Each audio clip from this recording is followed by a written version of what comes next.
A graça e a paz de Jesus Cristo. Seja bem-vindo a este canal que compartilha leituras, estudos, meditações e reflexões com base nos capítulos da Bíblia. Hoje vamos meditar, ler e refletir, estudar o capítulo 13 do Evangelho de Marcos, prosseguindo nessa leitura, nesse estudo desse Evangelho. Você que não está inscrito neste canal, se inscreve agora para receber mais conteúdos relacionados aos capítulos da Bíblia e acessa as nossas playlists, onde existem leituras, meditações, estudos e reflexões que já foram feitos com base em outros livros da Palavra de Deus. Aqui no Evangelho de Marcos, no capítulo 13, nos versículos 1 e 2, Jesus começa falando a respeito da destruição do templo de Jerusalém. Vamos ler aqui, versículo 1. E saindo ele do templo, disse-lhe um dos seus discípulos: Mestre, olha que pedras e que edifícios. Nesse versículo 1, a Bíblia não revela quem foi o discípulo que disse isso para Jesus. Apenas nos revela que um dos discípulos estava contemplando a beleza dos edifícios e dos prédios que estavam ali em Jerusalém e, olhando maravilhado na beleza daquelas estruturas, daquela arquitetura, disse para Jesus: Mestre, veja que pedras, que edifícios bonitos. E aí Jesus, no versículo 2, responde: Disse-lhes: Vês estes grandes edifícios? Não ficará pedra sobre pedra que não seja derribada. Nesses dois primeiros versículos, os historiadores dizem que Jesus revelou o seu poder profético, porque Jesus estava olhando em Jerusalém para aquele templo e estava dizendo que não ficaria pedra sobre pedra daquele edifício. No ano 70 depois de Cristo, ou seja, alguns anos após a morte de Jesus, o general Tito de Roma invadiu Jerusalém e destruiu o templo, derrubando o templo. Então, muitas pessoas dizem que esse versículo 1 e 2 já se cumpriu no ano 70. Aí no versículo 3 diz assim: Assentando-se ele no Monte das Oliveiras, defronte do templo, Pedro e Tiago e João e André lhe perguntaram em particular, versículo 4, Dize-nos, quando serão essas coisas e que sinal haverá quando todas elas estiverem para se cumprir? Nos versículos 3 e 4 nós vemos a curiosidade desses discípulos, Pedro, Tiago e João e André. O que esse versículo 3 apresenta de novidade é que, na maioria das vezes em que nós lemos os evangelhos, nós vemos os evangelistas falando que Pedro, Tiago e João eram os que andavam mais próximos de Jesus. Nesse versículo 3, nós vemos que aqui se inclui André. Nós sabemos pela leitura dos evangelhos que Pedro e André eram irmãos e que Tiago e João eram irmãos, filhos de Zebedeu. Agora, o primeiro discípulo que Jesus encontrou, na verdade, não foi Simão Pedro.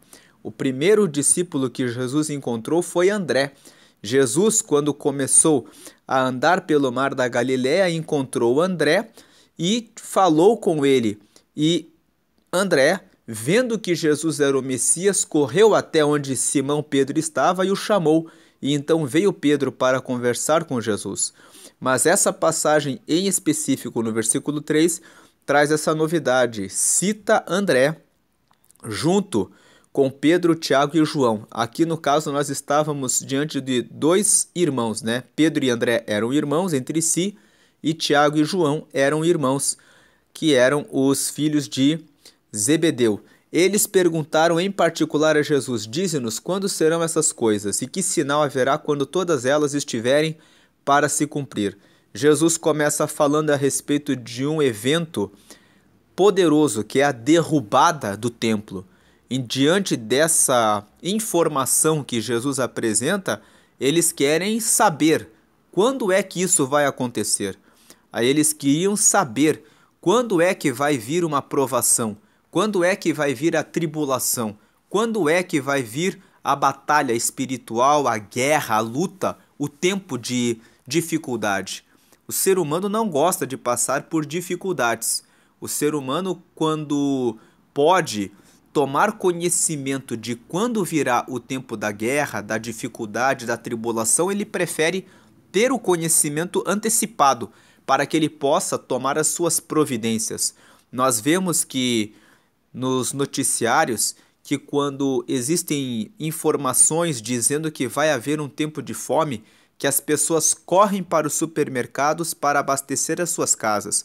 Quando existe uma notícia de que vai haver uma retenção de combustível, as pessoas correm para os postos de combustível para encher o tanque dos seus veículos e algumas até levam alguns recipientes para colocarem combustível para poderem estocar, armazenar em sua casa para poderem passar o tempo da dificuldade.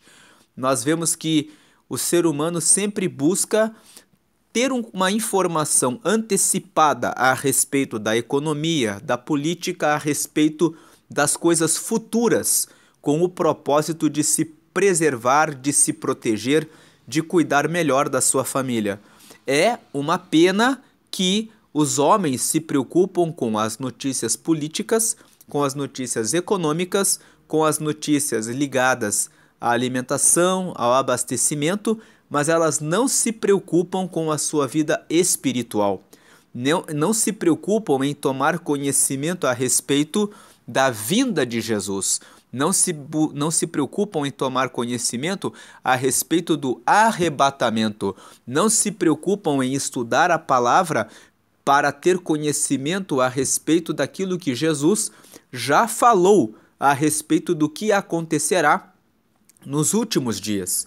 Especificamente o capítulo 13, que é repetido no Evangelho de Marcos, no capítulo 24, e no Evangelho de Lucas, no capítulo 21, que essa passagem que nós estamos lendo aqui, essa passagem ela é registrada por esses dois evangelistas também, nos capítulos que eu referi. Jesus fala a respeito das coisas vindouras, a respeito do que aconteceria nessa terra depois da sua vinda, depois da sua morte e da sua ressurreição, e depois quando ele vier a voltar. O que vai acontecer até que ele volte novamente para a terra para realizar o juízo final, para arrebatar o seu povo, para levar a sua igreja para o reino de Deus. Então, o tema central desse texto que nós estamos lendo, que é Marcos capítulo 13, fala sobre isso. E Jesus começa falando a respeito da derrubada do templo de Jerusalém. E os estudiosos da palavra dizem que quando o templo de Jerusalém foi invadido pelo general Tito do Império Romano no ano 70 depois de Cristo, ou seja, quando Jesus já havia morrido, já havia ressuscitado, já tinha ido embora, e até os seus discípulos já haviam morrido, muitos deles, quando aquilo acontece, eles dizem: Jesus disse que o templo seria derrubado. Então aquilo que ele falou para os discípulos e que ficou registrado nos evangelhos está mostrando que realmente ele era o Filho de Deus e ele realmente era o Messias. Mas aqui, isso ainda não havia acontecido. Aqui, enquanto Jesus estava aqui no Monte das Oliveiras conversando com os seus discípulos, ele estava ainda anunciando o que haveria de acontecer. Então Jesus vem aqui nos versículos 5 até o versículo 13, Jesus começa a descrever uma série de sinais que nós podemos chamar de quais são os sinais dos tempos. Sinais dos tempos é uma expressão que é usada para dizer quais são os sinais que indicam que os tempos do fim estão chegando. Quais são os sinais dos tempos do fim? E Jesus respondendo, lhes começou a dizer: olhai que ninguém vos engane. Do versículo 6 até o versículo 13, nós vamos ver que Jesus apresenta 10 sinais.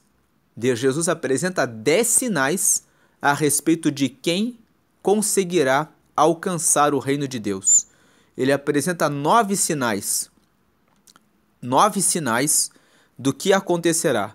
Então ele começa e diz assim, o primeiro sinal, versículo 6, porque muitos virão em meu nome, dizendo, eu sou o Cristo, e enganarão a muitos. Aqui no Brasil, especificamente, nós conhecemos um homem que se chama Henri Cristo, e ele anda na região do sul do Brasil, dizendo que ele é Jesus, que ele voltou na terra e que ele está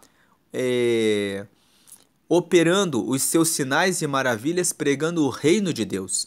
E existem muitas pessoas que seguem esse homem, que se auto-intitula o próprio Cristo. Mas no mundo todo, o Henri Cristo não é o único que vem falando que é o Cristo. Na história, há muitas pessoas que se apresentaram como sendo Cristo. Nós encontramos aqui, no ano de 1626 até 1676, um homem chamado Sabbatai Zvi. Ele era um rabino judeu que ganhou muitos seguidores e ele afirmava que ele era o Messias. Nós sabemos que os judeus não acreditam que Jesus era o Messias. Não acreditam que Jesus é o Messias. Aquele que foi prometido nas Escrituras do Antigo Testamento, que viria para para trazer a salvação para o povo de Israel. Por que os judeus não acreditam que Jesus era o Messias? Porque para os judeus o Messias viria e reconstruiria o templo e levantaria a glória de Israel. E Jesus, quando veio como Messias, ele não veio para inaugurar o reino terreno, mas ele veio para inaugurar o reino de Deus na terra. Ele veio para assumir a forma humana, enfrentar e derrotar o pecado, morrer sendo inocente em nosso lugar, para que nós hoje estejamos justificados diante de Deus, de maneira que todo aquele que recebe Jesus como Salvador está justificado diante de Deus. Jesus veio para ser a justiça de Deus. Ele era o mistério de Deus no Antigo Testamento e que se revelou. Ele é o Verbo encarnado, a própria palavra que criou todas as coisas no Gênesis. Quando Deus disse, haja luz, e houve luz. Cristo estava lá criando todas as coisas com Deus. E ele assumiu a forma humana para morrer em nosso lugar. E quando ele estava aqui, ele disse, logo que eu partir, eu vou voltar para o meu Pai, e então virá o Espírito Santo. E eu estarei convosco todos os dias até a consumação dos séculos. Isso está em Mateus 28, 20. No versículo 19, Jesus disse assim, é-me dado agora todo o poder no céu e na terra. Quando Jesus desceu e derrotou o pecado, ele inaugurou o reino de Deus na terra. Todos os que recebem a Jesus, recebem a justiça de Deus e estão no reino de Deus. Então, Jesus é o Messias. Mas os judeus não acreditam que Jesus é o Messias porque, na percepção deles, era necessário que o Messias reconstituísse o reinado de Israel. E Jesus não fez isso. O povo de Israel continuou sendo súdito do Império Romano, que, na época de Jesus, governava, dominava sobre o território dos judeus. Então, esse homem chamado Sabbatai Zvi, no ano de 1626 a 1676, foi esse tempo de vida dele, ele se apresentou como Messias. Ele disse, eu sou o Messias.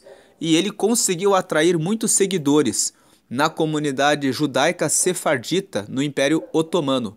Mas o Império Otomano forçou os Sabbatai Zvi a se converter ao islamismo. E depois que ele se converteu ao islamismo, aqueles que o seguiam ficaram desiludidos. Em 1814 até 1864, viveu um líder chinês chamado Hong Xiuquan. E ele criou uma rebelião Taiping na China. E ele era cristão. E ele procurou pregar uma mensagem dizendo que o reino celestial estava com ele, que ele era o irmão mais novo de Jesus e que com ele Deus estava novamente na terra. E ele liderou um movimento religioso e político durante a dinastia Qin. Depois, em 1835 a 1908, viveu Mirza Ghulam Ahmad, que foi o fundador de um movimento Ahmadiyya, um movimento muçulmano que alega que ele era o Messias, esperado em várias tradições religiosas, incluindo o Islã e o cristianismo. Ele se autodenominou o Messias prometido. Depois, em 1931 a 1978, viveu nos Estados Unidos um líder religioso chamado Jim Jones. Esse norte-americano fundou o Templo dos Povos, que foi um grupo que mais tarde ficou conhecido por seu envolvimento num evento que ficou conhecido como Massacre de Jonestown. O Jones afirmava que ele era uma figura messiânica e ele atraiu muitos seguidores. Depois, David Koresh, de 1959 a 1993, ele foi um líder do ramo davidiano, que era um grupo religioso que surgiu dos adventistas do sétimo dia. Ele afirmou que ele era o último profeta e que era o Messias dos últimos tempos. Então, essas pessoas que eu mencionei são apenas alguns exemplos na história de indivíduos que afirmavam que eram o Cristo ou que eram figuras messiânicas, conforme o Evangelho de Marcos, no capítulo 13. Cada um desses personagens surgiu em circunstâncias próprias, em contextos específicos, mas essas pessoas mostram que o que Jesus falou, de que muitos viriam em nome dele, já se cumpriu na história e tem se cumprido em muitos lugares, inclusive aqui no Brasil, como quando eu falei a respeito do Henrique Cristo. O segundo sinal está no versículo 7. E quando ouvirdes de guerras e de rumores de guerras, não vos perturbeis, porque assim deve acontecer, mas ainda não será o fim. Nós tivemos notícia de duas grandes guerras. A Primeira Guerra Mundial entre 1914 e 1918, e depois a Segunda Guerra Mundial, que foi de 1939 a 1945. Foram guerras que trouxeram inúmeras mortes para muitas pessoas. Muitas pessoas que leram a Bíblia nesse tempo, vendo a destruição poderosa que estava ocorrendo nesses lugares, talvez chegassem a pensar: já estamos no fim. Essas guerras revelam que Jesus está voltando. Atualmente, nesse ano de 2023, quando esse vídeo está sendo gravado, nós vemos que no mês aqui de agosto, nós vemos que a guerra entre a Rússia e a Ucrânia ainda está gerando o que falar. Ainda está havendo muitas batalhas, conflitos, muitos soldados morrendo. E alguns anos atrás, houve guerras entre Estados Unidos e o Iraque, houve guerras na Iugoslávia, que agora não existe mais, houve guerras entre Japão e China. Existem vários e vários conflitos que ocorreram durante a Idade Média, já na Idade, logo depois que Jesus pregou, anunciou essa mensagem, e em cada tempo as pessoas que vivenciam essa experiência da guerra e que leem a palavra podem pensar: é o cumprimento daquilo que Jesus disse e Jesus já está vindo.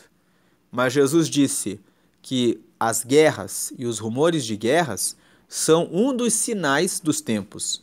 São um dos sinais que revelam que Jesus voltará, que ele voltará. Mas o próprio Jesus disse: não fiquem perturbados quando vocês ouvirem de guerras e de rumores de guerras, porque isso é apenas o começo. Ainda não é o fim. O terceiro sinal está no versículo 8. Porque se levantará nação contra nação e reino contra reino, e haverá terremotos em diversos lugares. E haverá fomes. Então aqui nós temos dois sinais. O terceiro sinal são os terremotos.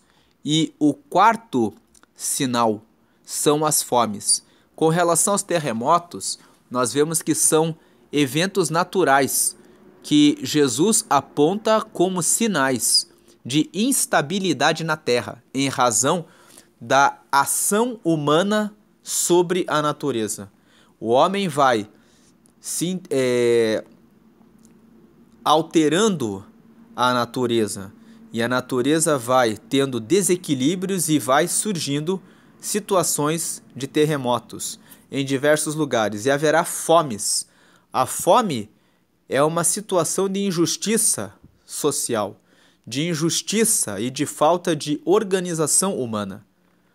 Porque se os homens, com a tecnologia que têm atualmente, com o conhecimento que têm atualmente, produzissem, aproveitassem todas as terras e criassem uma ação planejada para plantar em todos os cantos do planeta, não haveria fome.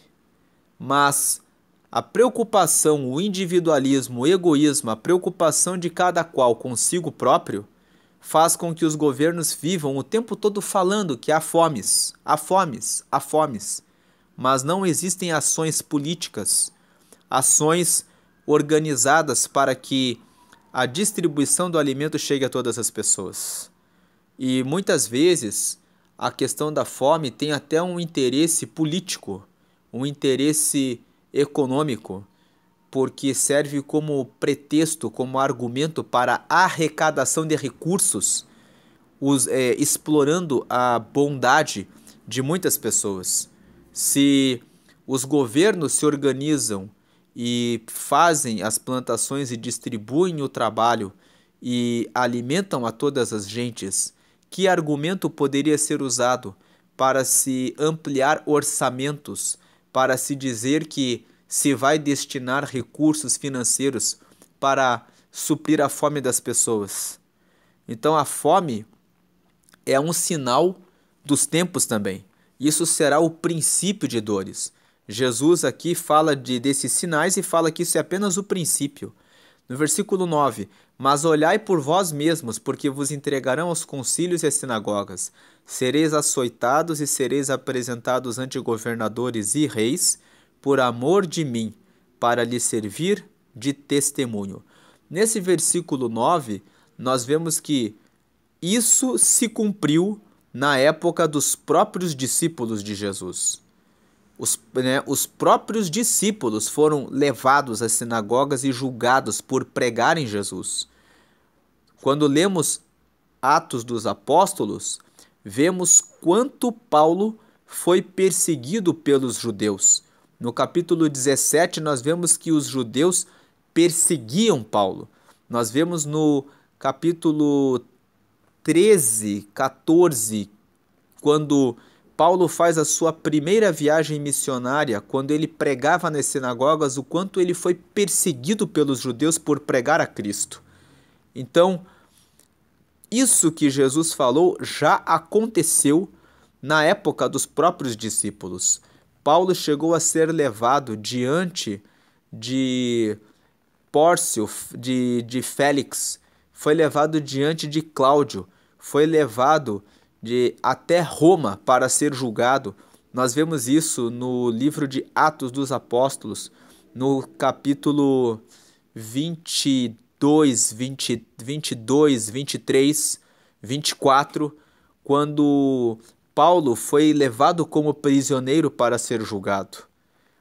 E esse sinal, além de ter acontecido logo de imediato com os discípulos de Jesus, acontece nos dias atuais em muitos lugares, onde a pregação do evangelho é proibida.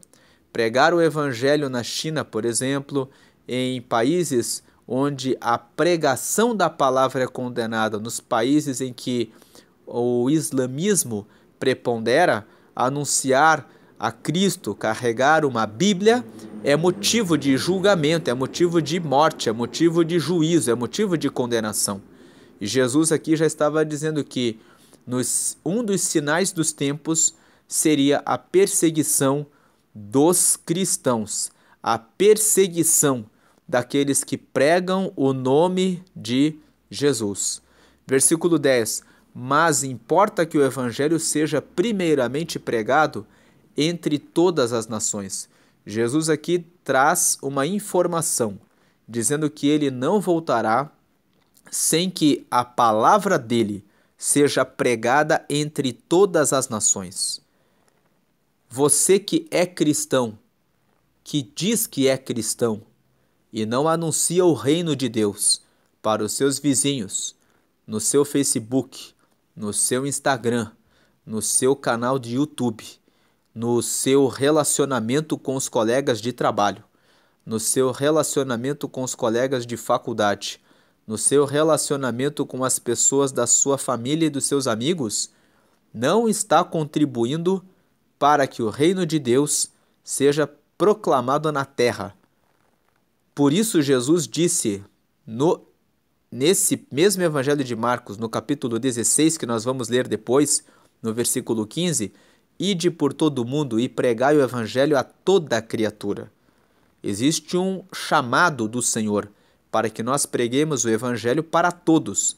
E se você não proclama o reino de Deus, a palavra de Jesus na terra, há algo de errado com você, porque todo cristão que mantém um relacionamento com Deus e comunhão com Deus é movido a proclamar o reino de Deus.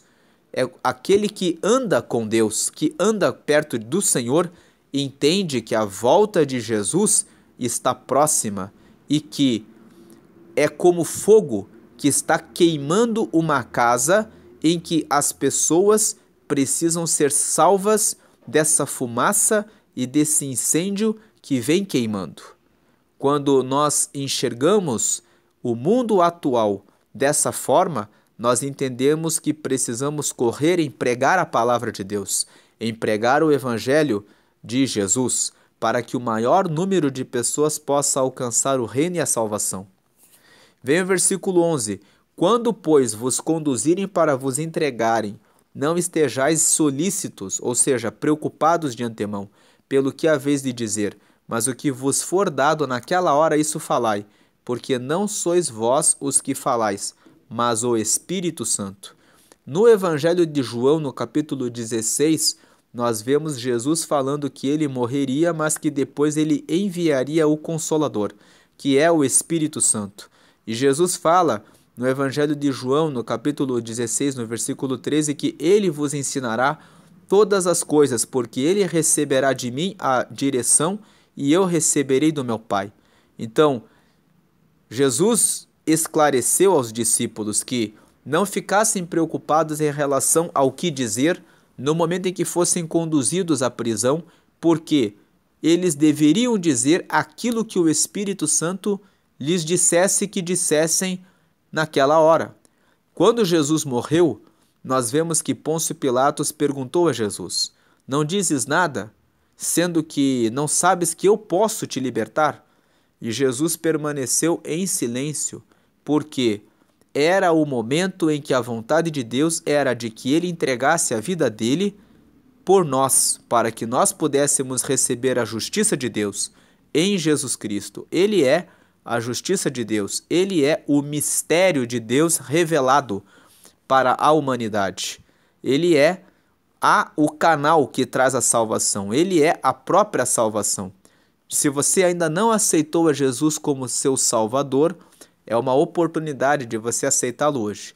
Apenas diga: Senhor Jesus, eu te recebo como meu Salvador. Escreve meu nome no livro da vida. O livro da vida é um livro em que Deus anota o nome das pessoas que receberam a sua justiça, que é Jesus. E por último, peça: me concede o Espírito Santo para me guiar até a eternidade.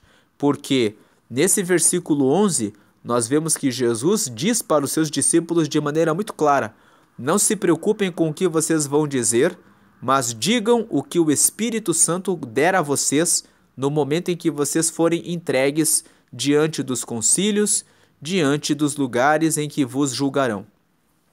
Versículo 12: e o irmão entregará à morte o irmão, e o pai o filho, e levantar-se-ão os filhos contra os pais e os farão morrer. Esse versículo 12 traz mais um sinal a respeito da vinda de Jesus.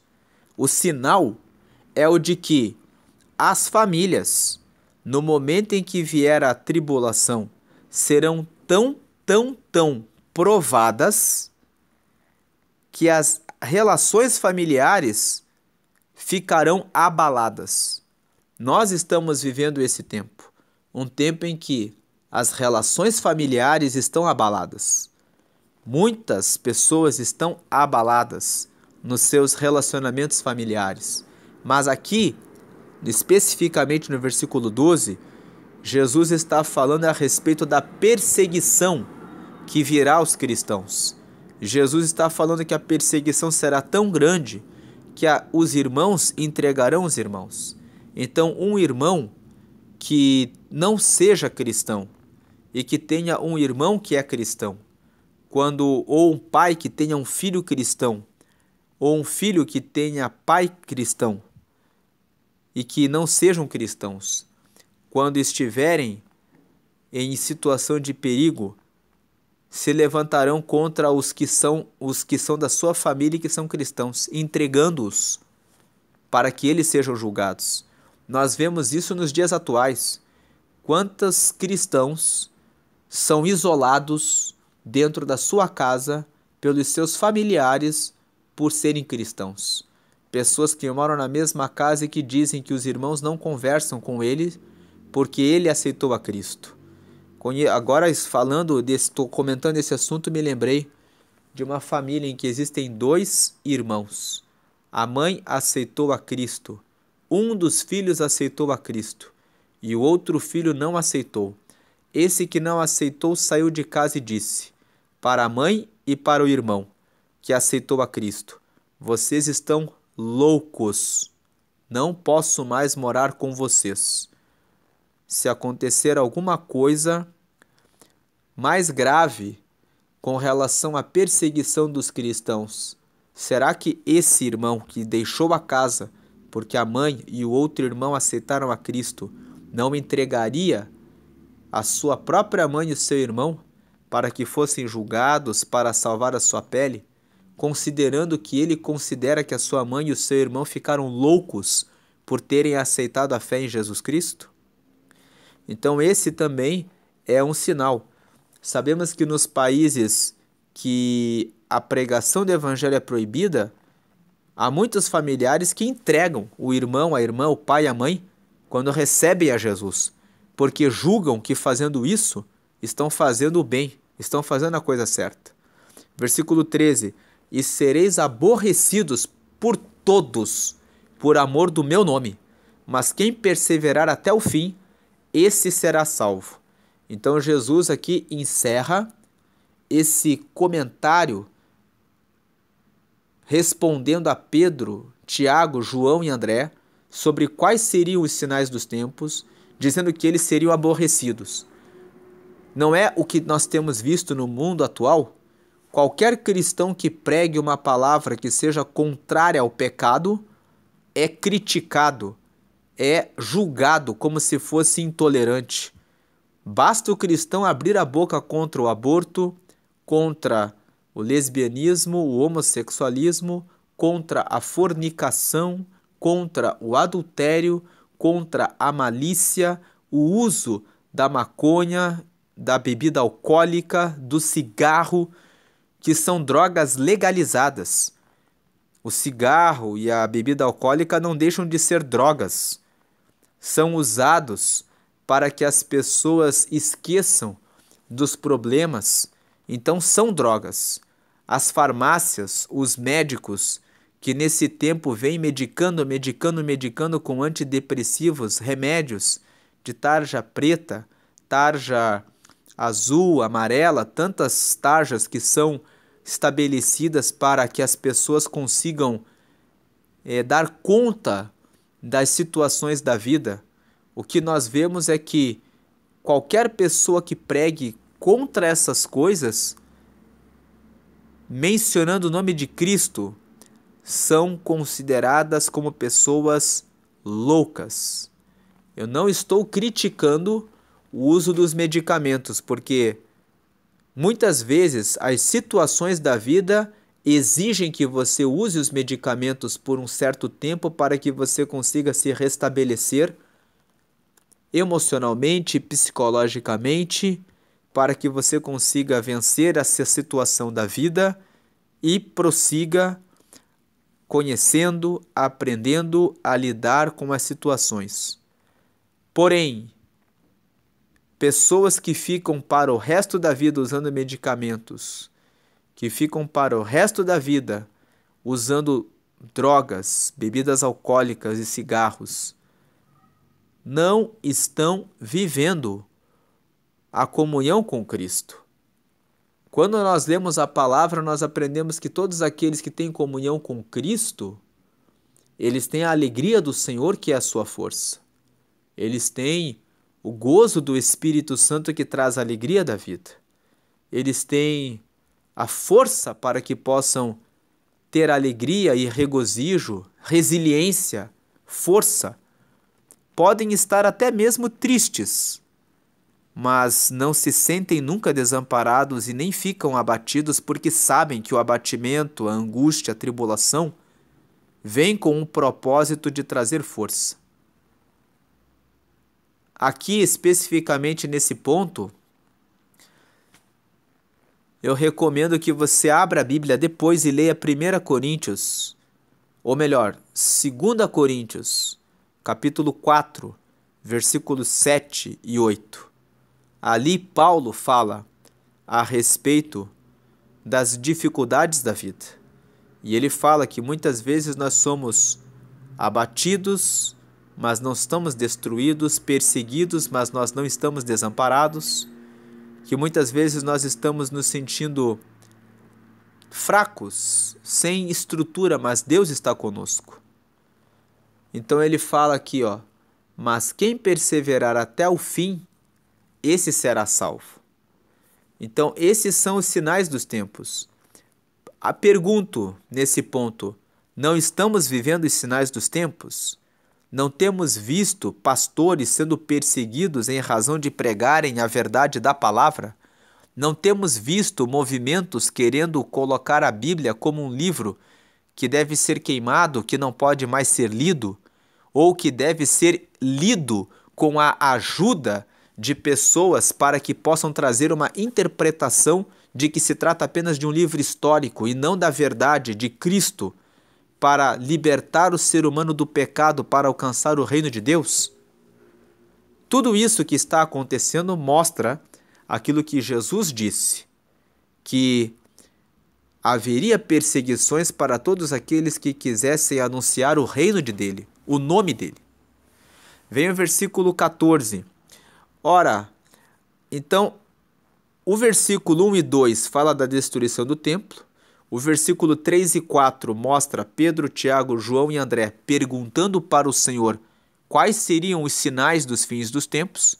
O versículo 5 até o versículo 13 mostram Jesus falando a respeito dos sinais dos tempos.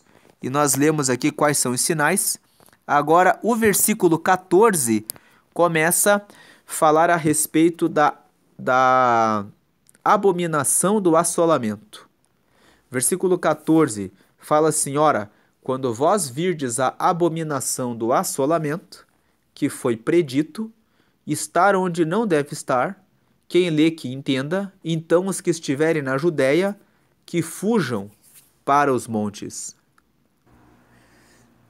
Esse versículo 14 até o versículo 23 falam a respeito de um assolamento, de uma abominação. A abominação aqui se refere ao seguinte, que haverá um homem que se autoproclamará como Cristo e que trará a proposta do ecumenismo, que vai unir o catolicismo, que vai unir o cristianismo, o islamismo e que vai unir o judaísmo também. Então vai haver uma proposta de união de todas as religiões. Lá no livro de Daniel, no capítulo 9, no versículo 27, e no capítulo 11, no versículo 31, existe uma referência de que o templo de Jerusalém seria profanado, de que alguém tomaria o templo e o lugar de Deus. Na tradição judaica e nas interpretações cristãs, essa abominação do assolamento, ela é associada a eventos históricos como a profanação do Templo de Jerusalém pelo rei Antíoco IV Epifânio durante o período helenístico. Alguns estudiosos relacionam esse versículo com a destruição do Templo de Jerusalém que ocorreu com os romanos em 70 d.C.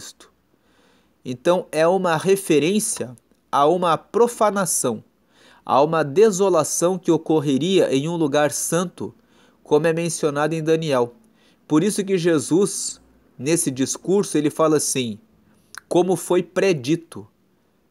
Quando Jesus fala aqui como foi predito, é como se Jesus estivesse dizendo, lá no livro de Daniel, já foi referido que isso aconteceria, que vai haver uma profanação do templo. E essa profanação do templo ocorreu em 70 d.C., quando o rei Antíoco IV Epifânio pode ter ocorrido com esse rei Antíoco IV Epifânio durante o período helenístico. E outros dizem que foi quando o templo de Jerusalém foi destruído pelos romanos em 70 d.C. Isso seria a abominação do assolamento. Agora, tem outras interpretações a respeito desse texto aqui, que dizem que, na verdade, esse texto mostra que surgirá um anticristo, e esse anticristo se manifestará durante uma tribulação que vai ocorrer na terra. E durante esse período de tribulação, o anticristo será uma figura maligna, que será uma autoridade que vai buscar a união entre as três religiões principais, o cristianismo, o islamismo, o judaísmo, e isso é a abominação do assolamento. A abominação consiste em que ele se levantará contra o próprio Cristo, se levantará contra a própria palavra de Deus e buscará dizer que existe um reino terreno de concordância que não depende de Deus. Veja o versículo 15. Qual é a melhor interpretação para essa passagem? Fica essa pergunta, né?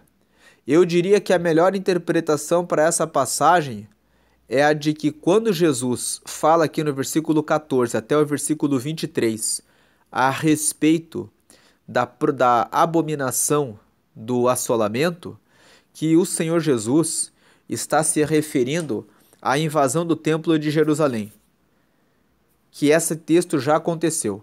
Por que que eu interpreto assim? Vamos ler aqui para entendermos.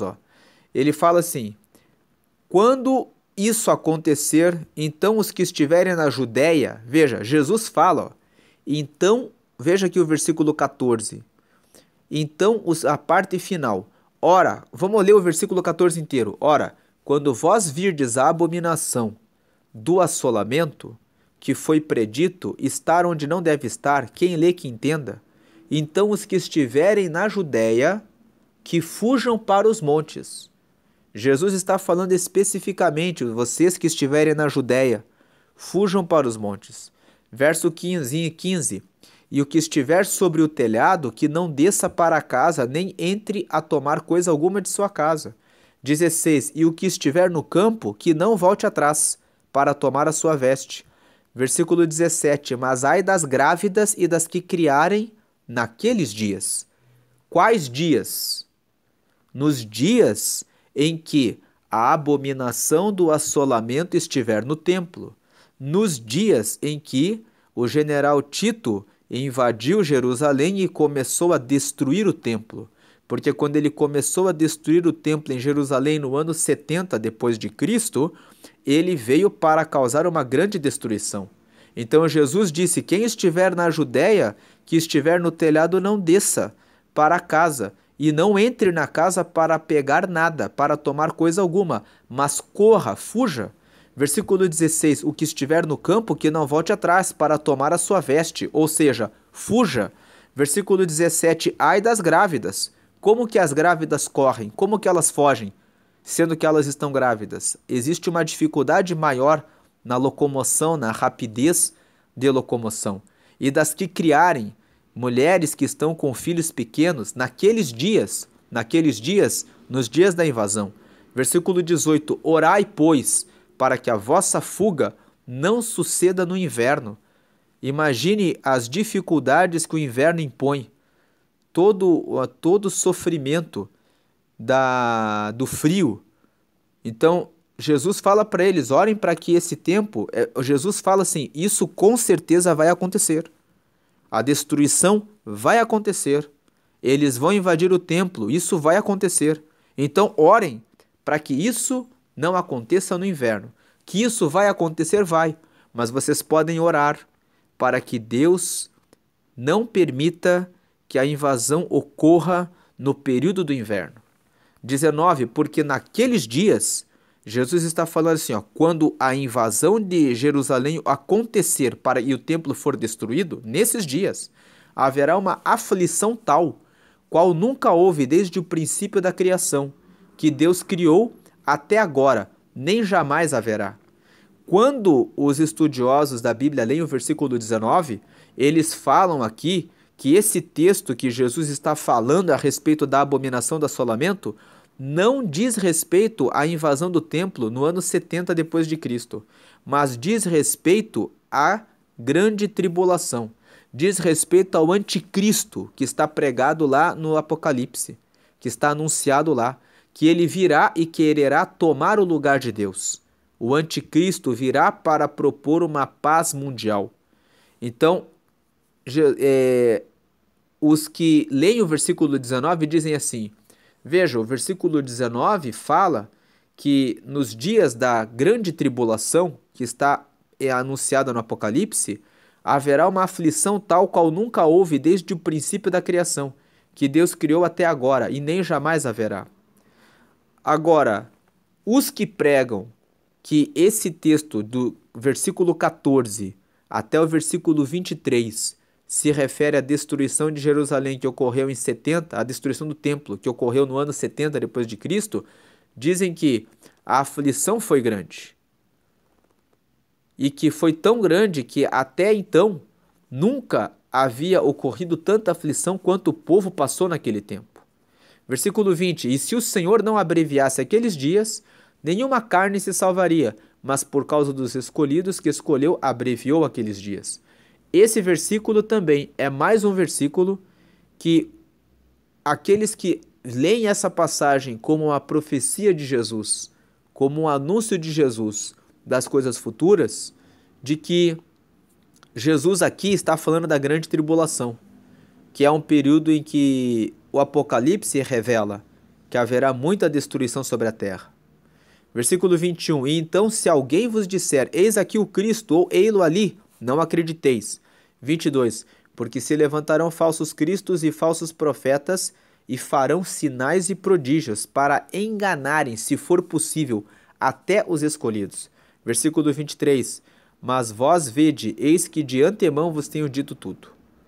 Então nós vemos aqui no versículo 22 dos falsos profetas, tem muitas pessoas que se levantam como falsos profetas nos dias de hoje, que estão operando sinais de cura, libertação, que são encenações teatrais.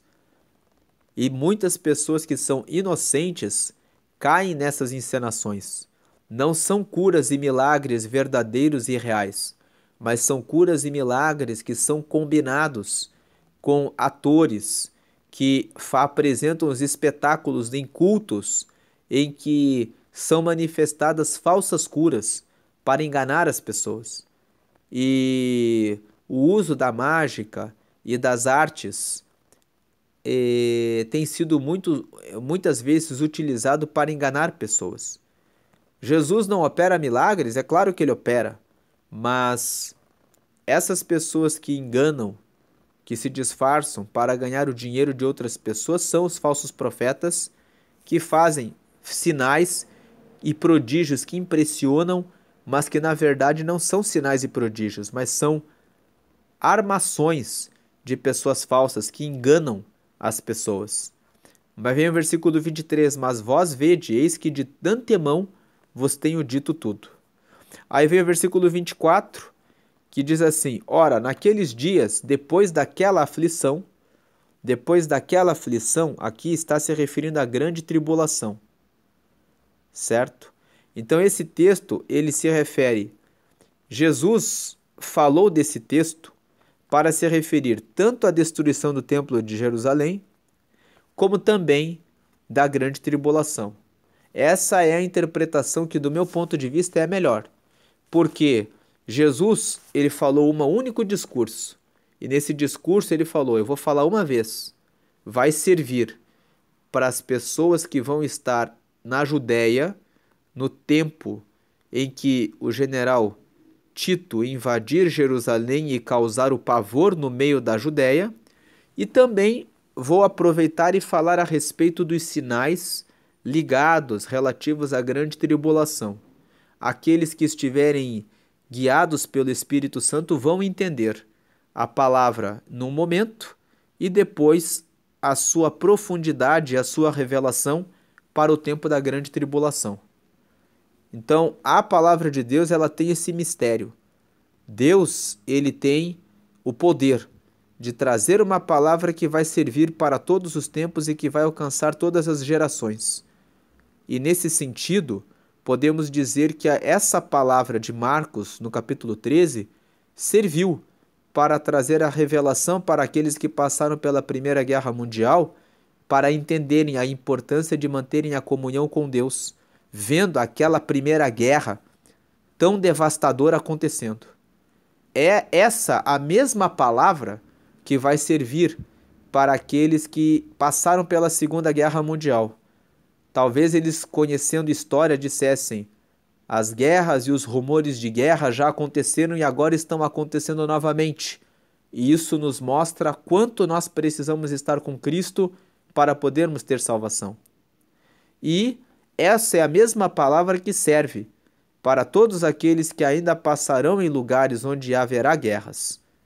O fato é que Jesus vem todos os dias para aqueles que morrem. Nós só temos uma única vida. Depois que morremos, seremos julgados diante de Deus e prestaremos contas diante dele. Para onde a tua alma irá? Isso é você que vai dizer, é você que definirá. Você está se preparando para chegar e ter um encontro com Jesus, ou você não tem prezado pela sua comunhão com Deus e o seu relacionamento com Ele? Vem o versículo 24 agora, que fala, ora, naqueles dias depois daquela aflição, esse depois daquela aflição é depois da grande tribulação. O sol se escurecerá e a lua não dará a sua luz. Versículo 25, e as estrelas cairão do céu, e as forças que estão nos céus serão abaladas. Versículo 26, e então verão vir o Filho do Homem nas nuvens com grande poder e glória. Esses versículos 24, 25 e 26 revelam que Deus, no momento em que Jesus voltar com poder e grande glória, vai remover as leis da providência. O que é providência? A providência é a ação contínua, a ação de Deus para a ordem das coisas na Terra. Na Terra nós temos a lei da gravidade. Todas as coisas são atraídas para o centro da Terra. É pela lei da gravidade que nós ficamos com os nossos pés no chão.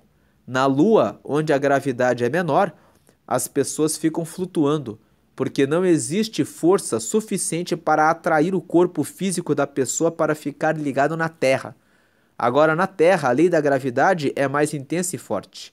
Se o Sol fica na distância que fica da Terra e a Lua fica onde está, gerando o controle das marés, gerando o controle da Terra, e a Terra fica no processo de rotação e translação que é girando em torno do Sol, essas coisas todas acontecem porque existem leis da física, as leis do universo que imperam. Quando nós lemos o versículo 24, 25 e 26, nós vemos que Jesus está dizendo que quando ele voltar, ele vai arrancar a providência, vai arrancar a força que faz com que o sol fique onde está iluminando e que a lua fique onde está iluminando e que as estrelas permaneçam longe da terra, brilhando longe dela. Significa que quando ele vier, vai acontecer um movimento muito poderoso que vai abalar a estrutura da Terra, as leis da física e da química, para mostrar que está havendo algo poderoso. O próprio Filho de Deus está descendo sobre a Terra. Essa é a interpretação do versículo 24, 25 e 26 que muitas pessoas fazem, que é a interpretação literal. Mas existe uma outra interpretação. Tem pessoas que dizem que o sol vai escurecer e que a lua não vai dar a sua luz, que vai acontecer apenas um eclipse. E que o eclipse vai servir e que algumas estrelas vão cair na Terra, como já acontece de alguns meteoros caírem, como um evento natural que Jesus vai permitir para mostrar que ele está voltando. Qual é a melhor interpretação? A melhor interpretação é qual delas para você? Alguém pode dizer, eu duvido que o sol vai escurecer, que a lua não vai dar a luz, que as estrelas vão cair do céu. Uma pergunta para você que pensa assim. Se alguém dissesse em 2019, em dezembro para você, o mundo todo vai ficar trancado dentro de casa porque vai haver uma pandemia de Covid-19 e todos ficarão em casa, não haverá pessoas nas ruas, as empresas ficarão fechadas, os únicos lugares que serão frequentados serão os supermercados e as farmácias. Alguém acreditaria nisso? Então, quando Jesus fala aqui que naqueles dias, que serão dias de grande tribulação, que haverá uma aflição, e que o sol escurecerá, a lua não dará luz e as estrelas cairão do céu e as forças que estão nos céus serão abaladas, eu vejo aqui esse texto, as forças que estão nos céus serão abaladas. Que forças? Existem várias forças do universo, que são estudadas pelos físicos, por aqueles que estudam o universo, que fazem com que os planetas fiquem onde estão, que o sistema solar funcione como funciona. Quando eu leio esse versículo 25, eu leio que Deus ele tem a providência, ele vai fazer com que as coisas sejam abaladas para mostrar que ele realmente está chegando. Versículo 27, e ele enviará os seus anjos e ajuntará os seus escolhidos, desde os quatro ventos da extremidade da terra até a extremidade do céu. O versículo 27 fala de arrebatamento. Você já ouviu falar de arrebatamento? Que está pregado na palavra que quando ele vier para buscar a igreja, ele vai reunir pessoas dos quatro cantos da terra e essas pessoas vão desaparecer da terra porque elas vão subir para estar com Cristo, porque ele voltará e fará essa obra para tirar o seu povo do tempo da grande tribulação. Depois haverá 7 anos de grande tribulação. E depois Cristo voltará com os seus santos para julgar, para viver sobre 1000 anos sobre a terra, onde ele reinará e Satanás estará preso e amarrado. E depois ele realizará o juízo final. Então veja que esse texto, versículo 27, fala disso. 28. Aprendei, pois, a parábola. O 28, 29 e o 30 fala a respeito da parábola da figueira. Então veja, aprendei, pois, a parábola da figueira. Quando já o seu ramo se torna tenro e brotam folhas, bem sabeis que já está próximo o verão. 29. Assim também vós, quando virdes sucederem estas coisas, sabei que já está perto as portas. Versículo 30. Na verdade vos digo que não passará esta geração sem que todas essas coisas aconteçam. Então, versículo 28, 29 e 30, Jesus fala para eles lembrarem como que funciona o desenvolvimento, o crescimento de uma figueira. A figueira é usada como exemplo porque na região em que Jesus estava havia muitas figueiras. Então, falar a respeito de figueira era falar a respeito de algo comum, que as pessoas, todas as pessoas entenderiam com facilidade o que Jesus estava falando. Então Jesus fala, olhem para a figueira, tinha muitas figueiras naquela região.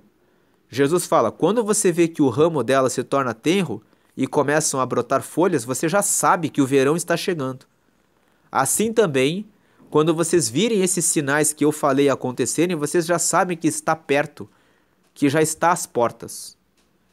Todas essas coisas que nós lemos aqui em Marcos 13 não estão acontecendo?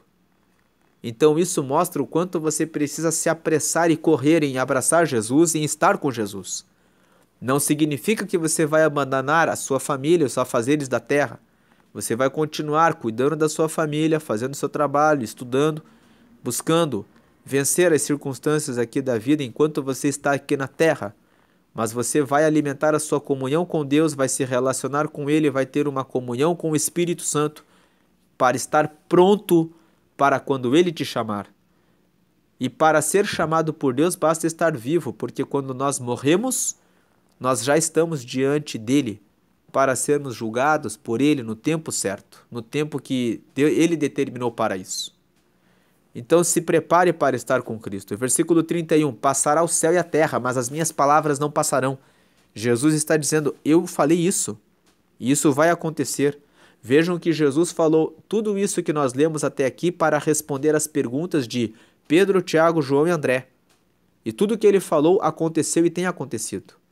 Passará o céu e a terra, mas as palavras de Cristo não passarão. 32, mas daquele dia e hora, ninguém sabe, nem os anjos que estão no céu, nem o Filho, senão o Pai. Jesus aqui no versículo 32 está dizendo, o dia em que o arrebatamento acontecerá, o dia em que ele chamará todos os seus santos, ninguém sabe.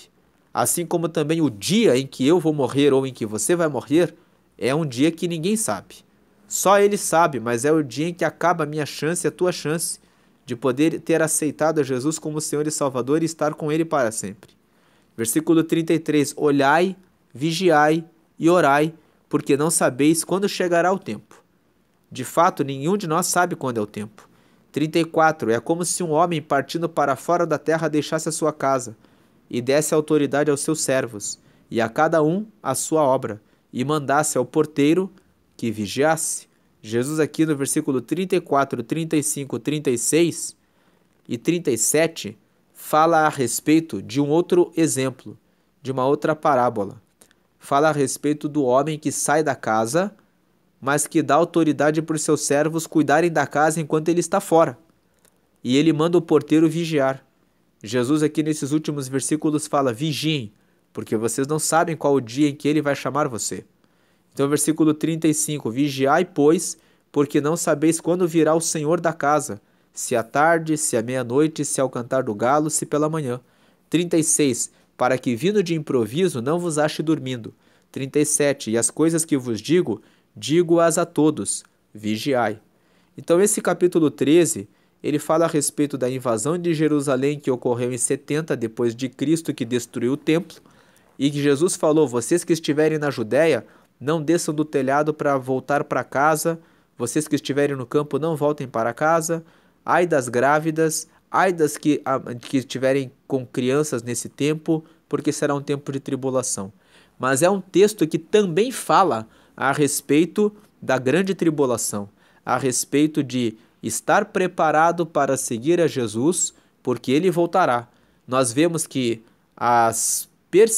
o surgimento de falsos profetas que Jesus anunciou como o primeiro sinal de que seria o início do fim dos tempos, já ocorreu em várias situações na Terra, como eu mencionei aquelas pessoas.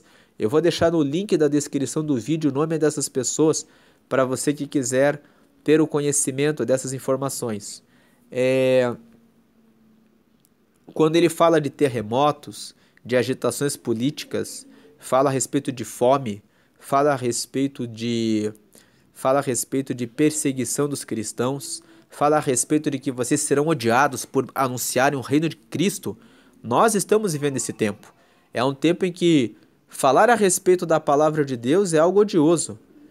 Outro dia eu saí com alguns jovens que me convidaram para conversar com eles e, de repente, quando nós estávamos ali na roda conversando, um dos rapazes arrancou ali um cigarro de maconha e começou a fumar, fumar, e deu para outro jovem fumar também, fumar.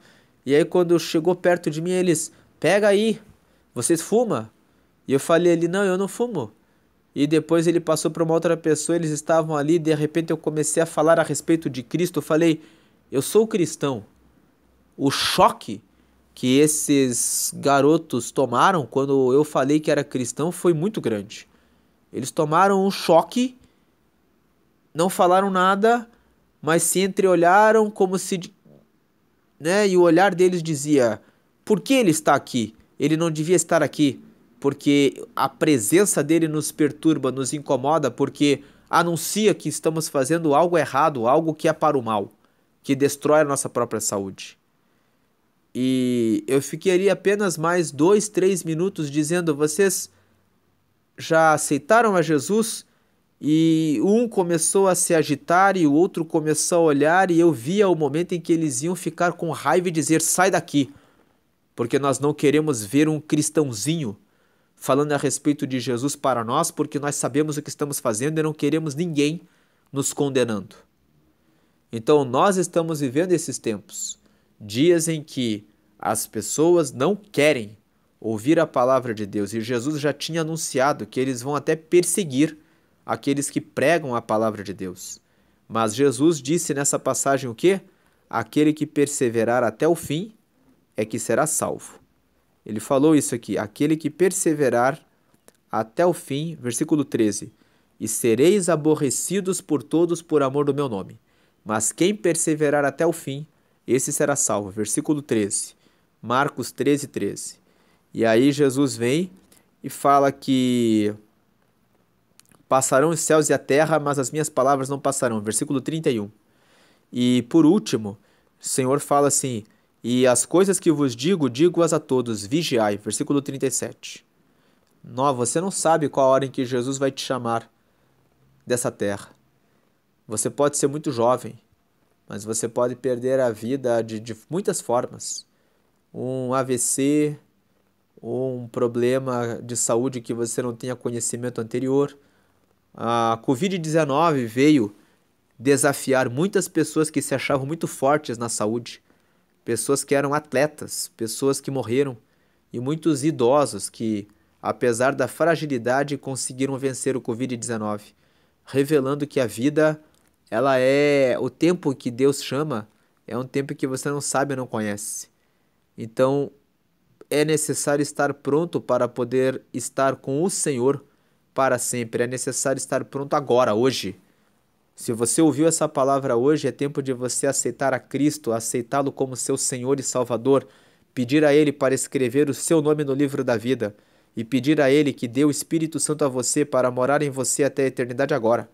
Não deixe para amanhã aquilo que você precisa realizar hoje, agora, porque é certo que Cristo vem, porque Ele disse, e tudo que Ele disse aconteceu e acontece, e acontecerá porque Ele de fato é o Senhor dos senhores e o Rei dos reis, o Criador dos céus e da terra, aquele que é o Alfa e o Ômega, o princípio e o fim, aquele que conheceu todas as coisas quando foram criadas lá no Gênesis, que era o Verbo divino, que estava operando e se manifestando, realizando a criação de todas as coisas, que permaneceu durante todo esse tempo e vai permanecer de eternidade em eternidade pelos séculos dos séculos, para sempre, juntamente com Deus.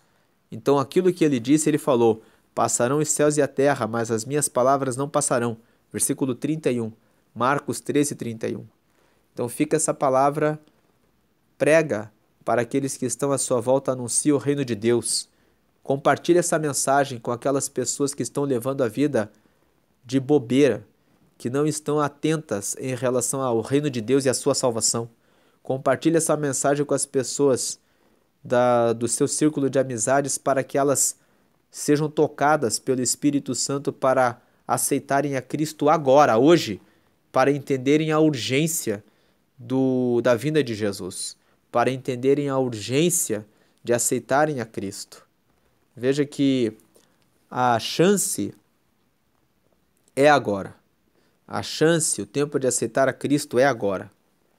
Lá na carta de Hebreus está escrito ali que a pessoa deve atentar para o tempo chamado hoje, quando ela é chamada para o reino. Ela deve atentar para o hoje. Não esperar o amanhã. Não espere o amanhã para aceitar a Cristo. Aceite Ele agora.